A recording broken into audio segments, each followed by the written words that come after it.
Good morning, everyone. I hope you're having a glorious Saturday. It's a glorious Saturday here in Colorado. And I just wanted to come on live to talk a little bit about phonics and the importance of phonics to learning to read well. The problem in schools isn't that the kids aren't learning to read. I mean, they are learning to read. Kids are reading. However, they're not reading proficiently. And what I mean by that is that in order to be able to function and learn other subjects well, you need to have a good foundation in reading. And I wrote this book a while back because I was a book lady for Usborne Books and More. And I did my own investigation and my own research. For 5 years, I tracked the reading scores and the math scores in Colorado and the nation. And I started noticing a pattern. The pattern was that it wasn't changing. It stayed the same. And so I'm like, oh, shoot. What's going on here? And I discovered that what's going on is that when I would ask a teacher if they're teaching phonics, all teachers in Denver would tell me that, oh, they are learning phonics. So it is true that our public schools here in Colorado are teaching phonics. What they're not telling you is that they're not teaching intensive phonics. So it's sort of like weaved into the look and say method, which is not really a method to teaching kids to read well. It's just a method to sort of like teach them how to memorize the letters that they see and the sounds that go with those letters. It's like almost like teaching them Chinese, or as somebody mentioned, hieroglyphics or whatever it's called, the Egyptian way, the old-fashioned way of learning how to read. But if you really want to read in English or in Spanish, the foundation is phonics, and it needs to be intensive, and you cannot teach kids to read.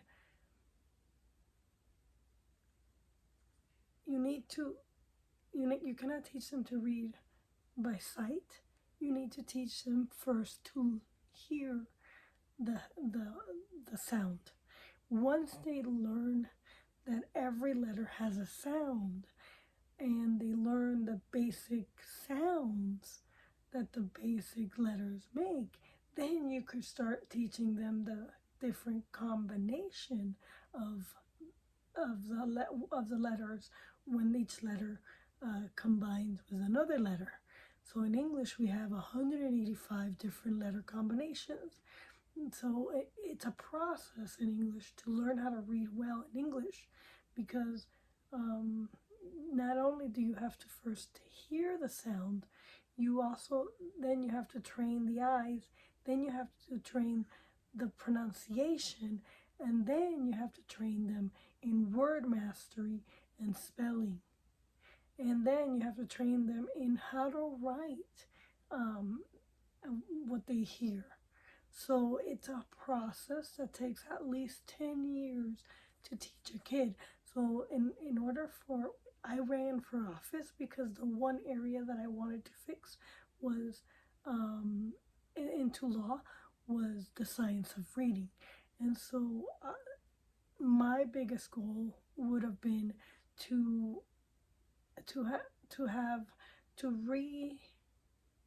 repeal the science of reading and redo it, so that we eliminate look and say and we bring back intensive phonics. And I wanted to set a clear standard in our state so that every school is following that standard, and we're teaching kids at the very least to read well. And so that would have been my goal had Jenna Griswold not suppressed the vote in my district. That's another video in itself. So when you're the basically, so if you could, it's just a handbook on the basics. I just give you the basics of what you need to do to teach your kids to read, and it's only $9.99. It's not that expensive, and it's like really, really thin. But the little book is incredible, and you can have it forever, and it just gives you a little snippet of what you need so that you could build your curriculum around your child's learning abilities. And basically, it does take from kinder to 7th grade or 8th grade to learn to read well. But 7th grade, I would say 7th grade. My son is now finally reading well, and he is proficient. So I could say that after this year, once I test him again, I could skip him over and put him in his regular grade. So I really, in my curriculum, I just focused on reading. I really, everything else took second. It was in the back burner until he gets good on reading. I didn't really care about what other kids were doing. I didn't compare my son to any other kid.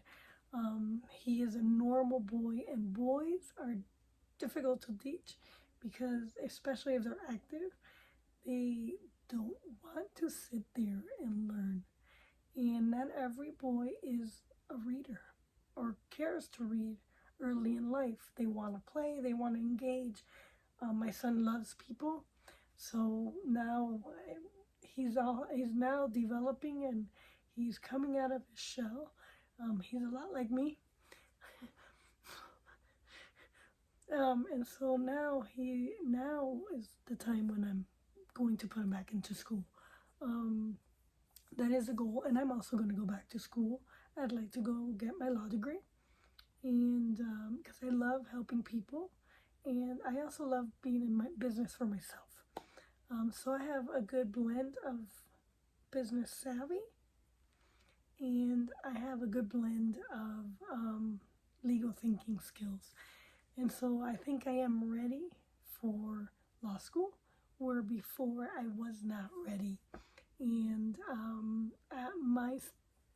my reading skills were stunted in public school, and that is a reason why I wrote a book to teach other parents what they need to know in order to build that foundation. It's only $9.99, and you can find it on Amazon. My name is Marla Benavides, and it's called How to Teach Your Student to Read in 3 Simple Steps. It by no means, it's not a simple step, but it is 3 simple steps. And so once I guide you through the 3 simple steps, and then it's up to your child and you to reach each step so that he is a proficient reader. So I highly recommend this book. Please go get it, and please write a review once you get it. It's only $9.99. You could get it on Amazon, and the book will give you insight, and I do have some biographies that you could check out, and some Osborne Books and More that you can actually go and buy that will help you at each stage of the learning. So I use Seton Home School. They give me the curriculum. It is probably the best curriculum there is for reading and writing and grammar and math. So from K to 7th, I highly recommend Seton Home curriculum. It is Catholic. You don't have to do the entire curriculum. You could just focus on reading, writing, math. And they have a really good curriculum that you don't have to alter at all. And so I've actually gone through different curriculums and adapted each one to my son, and I really do feel that Seton Home has the best. And for parents who are not teachers, they just give you the curriculum, and you don't have to do anything more with it. So I highly recommend Seton Home. And there are parents who say, "Oh, but the religion is this and that." You don't have to worry about the religion. Just focus on reading, writing, and math. That's the key to all learning, from kindergarten to 7th grade. So, and then the other thing that I have is, and you can build your library with Usborne Books and More, which is not, they changed their name. They're no longer Usborne Books and More. They're paper something or other. I can't remember. And they also changed their colors. But I highly recommend you find yourself a consultant and start building your library of good books. And I look forward to hearing from you, and comment below if you've bought the book and give me a review. I would appreciate it. Thank you. This is my first book. I am writing another book. It does take a little bit. I don't have the time that it takes to sit down and write a book. So it will be out hopefully this year. And I'm not going to mention what it is because it's more political. Thanks.